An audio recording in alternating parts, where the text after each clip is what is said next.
Baseball truth. You shall know the truth, and that truth shall set you free, both physically and mentally. Troy Silva here with our weekly video blog, sponsored by Baseballism. Go to baseballism.com. Check out their stuff. We're early in the season. Great baseball stuff. Check it out. This week's topic is going to be something that some people get a little fired up about, specifically old school coaches.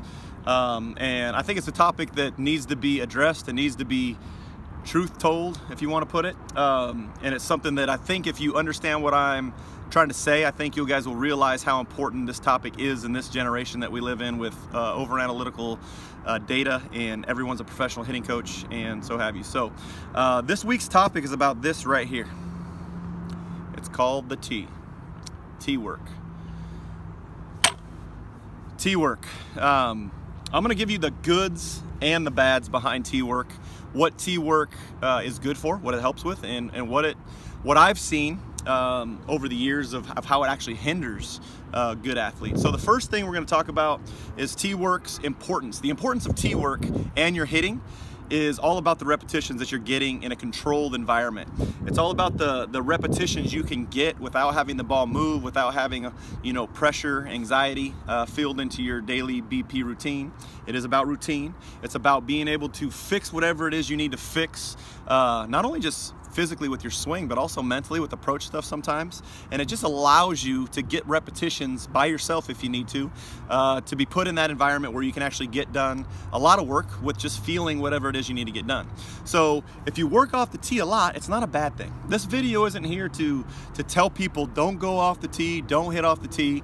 I played baseball for a long time, and I don't remember hitting off the tee but a few times, even through college.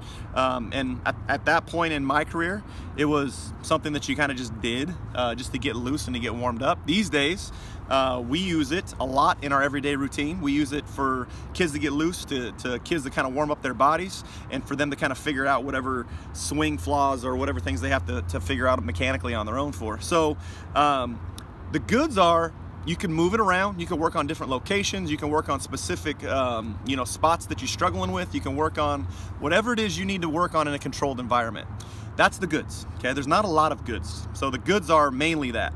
The routine is a big thing. I hear big leaguers talk about it all the time. Oh, I hit off the tee for so-and-so swings, and that's great. We want a routine for our everyday batting practice, if you want to call it, but you ought to also understand the routine should consist of a lot of things. When you hear big leaguers talk about, oh, I hit off the tee for 40, 50 swings, that's great. Do your 40, 50 swings, but they also get some live stuff. They get on the field, they see the ball flight, they work in the cage with some live BP. There's a lot of things that goes on with it. So the bads is what I really want to get out there with this video. There's a lot of bads to T work.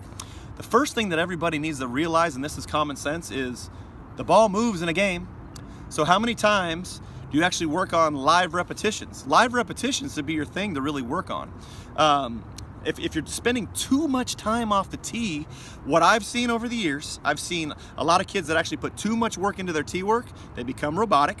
They become slow with their bat speed. They sit there off the tee, they analyze their swing in slow motion, and literally their swing becomes slow motion in a game because that's all they're working on is how to swing properly. A lot of tee work in one area. So a lot of kids these days will put the ball on the tee, work on things, and they're training their brain and their body to hit the ball in one area. So if you don't move the tee around properly, if you don't move it up and down and in and out and even off the plate a little bit, you move it below your knees a little bit, then what you do is you train your swing to be in this kind of one repetitive swing path that doesn't allow an adjustment when the ball actually moves or the ball breaks in the game, or if it's a little bit slower or outside of that little window that you're hitting in, it doesn't allow you to adjust. So you got to be careful when you are doing your tee work. You got to make sure that you're moving the tee around and not just putting it in that one spot. I see it literally almost every day. I can tell in about 15 swings off a live pitch if the kid does too much tee work. And when I'm talking about too much tee work, I hear this especially up here in the Northwest. Kids hit off the tee all the time for like 45 minutes to 50 minutes to an hour. It's such a waste of time. You don't need to hit off the tee that much. But what I see is basically kids that do that repetitive swing path in one spot, they can't adjust in or out, up or down, or even slow or fast. So you got to be very aware of that repetition you're getting. We want quality repetitions. We want repetitions where you're creating that good contact point, but we also got to be able to adjust that contact point, and that's where tee hacks fail sometimes, is you don't allow your swing to adjust to that contact point. It doesn't really help you mentally either. I ask kids all the time, what are you working on? Well, I do, 100 tee hacks, and then I go in the game. Well, then they wonder why they can't hit a curveball. Then they wonder why they can't lay off that tough slider in the dirt. Then they wonder why they can't catch up to velocity. It's because, again, the ball moves in a game. So if you're gonna do tee work, okay, do your tee work. We do it every day. This isn't a bashing tee work video blog. This is a understand what it really takes to get better in a game. And getting better in a game is to see movements, to see pitches that are tough on the outer corner, to see those balls that are actually breaking, so you actually work on takes. And for the most part, the tee work doesn't allow you to do that. So come up with a routine. Be aware that tee work is great, especially if you're all by yourself and you have nobody helping you. Get your tee hacks in if that's the only thing you got to do, but get some live movements. Get the ball learning, get your mind learning how to adjust to the ball moving, and understand that tee work is great, but don't do too much of it. I see it all the time. I see too much tee work actually hinders the ability to adjust. I see a bunch of tee work robots these days that can't hit and they can't adjust. And then guess what? They run into a little slump where they're not hitting well, and what do? More tee work. Is that the case? More tee work? Is that really going to help you learn how to lay off a curveball in the dirt? No. I see kids in dugouts go hit off the tee after they strike out, which isn't a bad thing. But do you think that tee work is the reason why you struck out? Probably not. It's probably because you didn't recognize the ball, the reaction was slow, or maybe your timing and contact point was off. I don't know what it is, but don't instantly go to the tee to find whatever problems you're having at the plate. I get asked all the time on social media, hey, I'm slumping. Hey, what do I got to do? Well, what do you do for, your everyday? Well, I hit off the tee for, 100 hacks.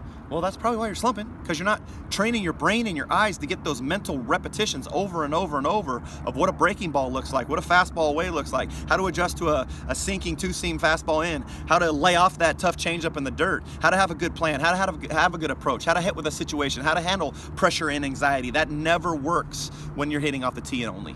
So take this video for what it is. This is just an awareness video to understand that this right here is an important tool to work on some mechanical issues, but it's not the holy grail of learning how to become a better hitter. Okay? Just because Tony Gwynn says that he hits off the tee every day, I'm not disagreeing with that, but make it more to your everyday training than just tee work. The ball moves in a game, so get some movements on your everyday BP. God bless.